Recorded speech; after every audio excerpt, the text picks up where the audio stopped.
ഷവർമയിൽ കൊഴുപ്പേകാൻ ഉപയോഗിക്കുന്ന ഇറച്ചി മാലിന്യം പിടികൂടി. നാദാപുരം വിലങ്ങാട് ഉരുട്ടിയിലാണ് 2 ക്വിന്റൽ ഇറച്ചി മാലിന്യം പിടികൂടിയത്.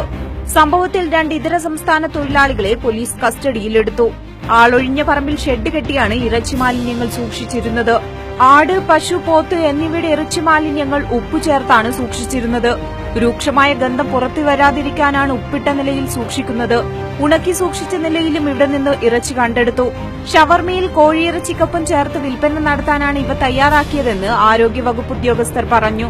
നാട്ടുകാർ ആദ്യം സംശയം പ്രകടിപ്പിച്ചപ്പോൾ വാഴക്കിടാനുള്ള വളമാണെന്ന് തെറ്റിദ്ധരിപ്പിക്കുകയായിരുന്നു. എന്നാൽ ദുർഗന്ധം അനുഭവപ്പെട്ടതിനെ തുടർന്ന് നാട്ടുകാരുടെ പരാതിയിൽ ആരോഗ്യവകുപ്പ് ഷെഡിൽ പരിശോധന നടത്തുകയായിരുന്നു. ഷവർമയ്ക്ക് കൂടുതൽ കട്ടിയും കൊഴുപ്പും തോന്നിപ്പിക്കാൻ വേണ്ടിയാണ് ഇവ ഉപയോഗിക്കുന്നത്. ഷവർമയിലെ കോഴിയിറച്ചി ലെയറുകൾക്കിടയിലാണ് ഇവ വെക്കുന്നതെന്നും തൊഴിലാളികൾ വെളിപ്പെടുത്തി. 3 മാസം മുൻപാണ് ഷെഡുകൾ കെട്ടി ഇറച്ചി മാലിന്യം സൂക്ഷിക്കാൻ തുടങ്ങിയത്. കുറ്റ്യാടി പോലീസ് സംഭവത്തിൽ കേസെടുത്തു. വടകര, നാദാപുരം, കുറ്റ്യാടി എന്നിവിടങ്ങളിൽ ഷവർമ വിൽപ്പന നടത്തുന്ന കടകളിൽ അന്വേഷണം നടത്തുമെന്ന് ആരോഗ്യവകുപ്പ് ഉദ്യോഗസ്ഥർ അറിയിച്ചു.